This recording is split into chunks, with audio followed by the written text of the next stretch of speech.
तो चलिए दोस्तों, आज की वीडियो स्टार्ट करते हैं। तो आज की वीडियो हमें बहुत टाइम के बाद, क्योंकि मैं बिज़ी था थोड़ा पर्सनल, जो हमारे काम होते हैं उनमें बिज़ी था। तो आज की वीडियो में हम देखेंगे कि कैसे हम पे सिस्टम में जो है नया अपडेट जो आया है कि एक एम्प्लॉय को अगर ट्रांसफ़र हुई है तो आप जिस CPIS से लेके फिर पे सिस्टम में जो करते थे एम्प्लॉय इन्फो में जाके फैच बल्क एम्प्लॉय डेटा, जो हमारे पास ये जो डैशबोर्ड आता था, तो इस पे अगर आप करते थे तो आपके पास ऑप्शन रहता था कि आप फैच करते थे बल्क में एम्प्लॉयज़ डेटा। तो ये वाला जो पार्ट है, ये वाला पार्ट जो है, ये अभी इनएक्टिव हो गया है पे सिस्टम में।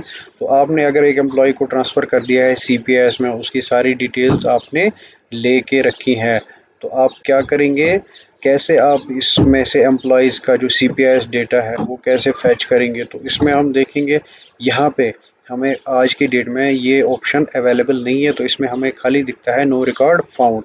तो इसमें तो कुछ चीज़ें हुई हैं जो फाइनेंस डिपार्टमेंट ने की हुई है कि पहला जो एम्प्लॉयज़ का डेटा है वो फ्रीज़ हो गया है। एक नया तरीका डेवलप किया गया, जैसे हमारा ये एम्प्लॉई है, इसके जो डिटेल्स हैं, data for this form is freeze. और उसके बाद जो दूसरा फॉर्म है वो भी फ्रीज़ हो गया है। जैसे यहाँ पे आप देख लीजिए, एक और एम्प्लॉई हमारे पास अवेलेबल है, उसका जो डेटा है वो भी फ्रीज़ हो गया है। Let's check one more employee. तो ये देख लीजिए आप, एम्प्लॉयज़ का जो डेटा है, हर एक एम्प्लॉय का as on date on the direction of the government through finance department, the CPIS data of all the employees have been freeze. तो अब आप इसमें कोई चेंज नहीं कर सकते, तो सारा फ्रीज हो गया है। तो इसकी रिफ्लेक्शन हमें कहाँ पे मिली है, पे सिस्टम में। तो पे सिस्टम में जो हम एम्प्लॉयज़ का डेटा फैच करते थे बल्क में, वो आप नहीं कर पा रहे हो। जैसे हम यहाँ पे करते थे फैच CPIS एम्प्लॉयज़ डेटा, तो यहाँ पे आपको दिखाएगा नो रिकॉर्ड फाउंड।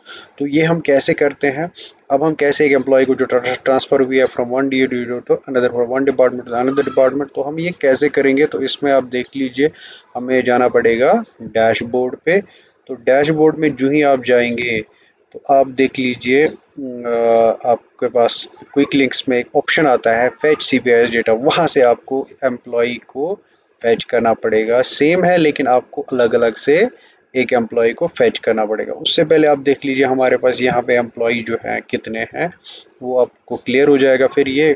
तो यहाँ पे हमारे पास जैसे 3 एम्प्लॉयज़ हैं, 3 एम्प्लॉयज़ लेके अब आपको फैच करना है चौथा एम्प्लॉय इस डिपार्टमेंट में हमें फैच करना है। तो ये कहाँ से होगा, ये हम जाएंगे डैशबोर्ड में।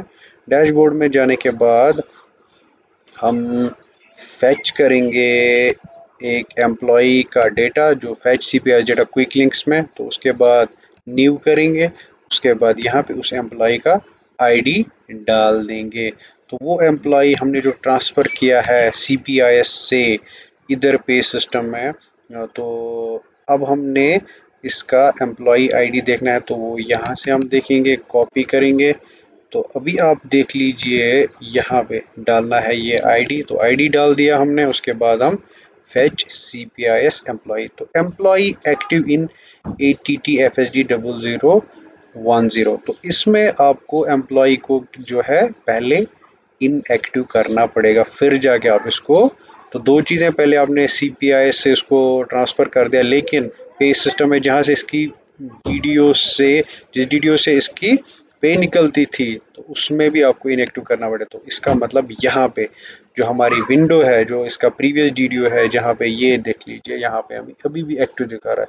तो चाहे आपने ट्रांसफ़र किया हो, आप फैच करते थे तो ये ऑटोमेटिकली है, लेकिन अभी ये इधर एक्टिव है, तो इसको इनएक्टिव करना पड़ेगा using the tab master employee info and then selecting the employee, and then आप इसको inactive करेंगे। उसके बाद you have to press the update button। तो update हमने कर दिया, it will show the updated tab now।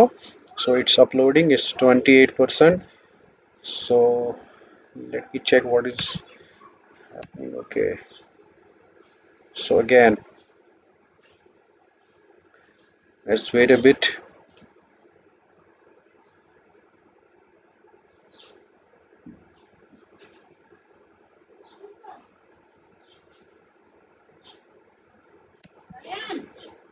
okay, let me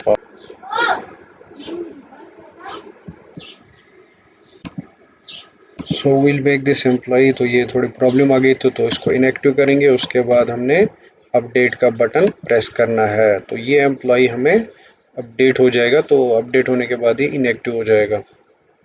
So it's taking quite time. I think that employee has been inactivated.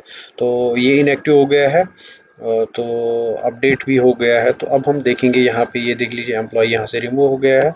तो अब हम देखेंगे ये जो ये यहाँ पे जो हमारा जहाँ पे इसकी ट्रांसफ़र होनी है, तो इसमें जाएंगे। देख लीजिए एक बार एम्प्लॉय इन्फो फ्रेश करते हैं, तो एम्प्लॉय इन्फो में हमारे पास अभी 3 ही एम्प्लॉयज़ हैं। तो अपडेटेड फैच करने के लिए आप कहाँ पे जाएंगे? डैशबोर्ड में क्विक लिंक्स में आपको फैच सीपीआईएस डेटा में जाना है। तो यहाँ पे आप न्यू करेंगे। तो उसके बाद एक एम्प्लॉय की आईडी डालेंगे। उसके बाद जो हमने अभी इस एम्प्लॉय को इनएक्टिव कर दिया वहाँ से, अब देखते हैं ये इंसर्टेड सक्सेसफुली। तो ये हमारा अपडेट हो गया। तो अब हमारे पास यहाँ पे कितने एम्प्लॉयज़ होने चाहिए? तो कितने एम्प्लॉयज़ होने चाहिए? 4। पहले 3 थे, तो अब 4 बनने चाहिए। तो ये 4 एम्प्लॉयज़ हमारे यहाँ पे अवेलेबल। तो ये वाला हमने अपडेट कर दिया था।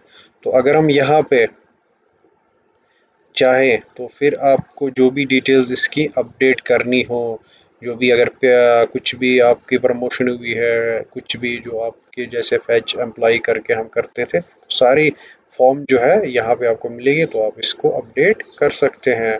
एचआरए चेंज करना हो, जो भी है अलाउंसेस चेंज करने हैं, तो आप एज जैसे हम करते थे वैसे आप इसको कर सकते हैं।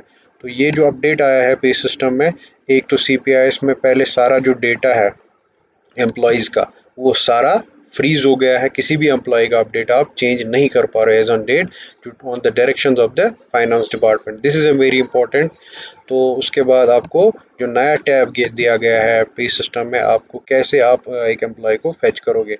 तो आपको फैच सीपीआईएस डेटा में जाना है, और जिस एम्प्लॉय में करंट वो काम करता था, जहाँ से उसकी ट्रांसफ़र हुई है, उस वहाँ पे उसको एम्प्लॉय इन्फो में जाके उसको इनएक्टिव बनाना पड़ेगा। तो आपकी प्रॉब्लम जो है वो सॉल्व हो जाएगी। I hope that you will like this video and share with all your friends and those who are directly concerned with the JK Paystem CPIS, and like, share and subscribe to my channel. Stay home, stay safe, stay blessed. Thank you.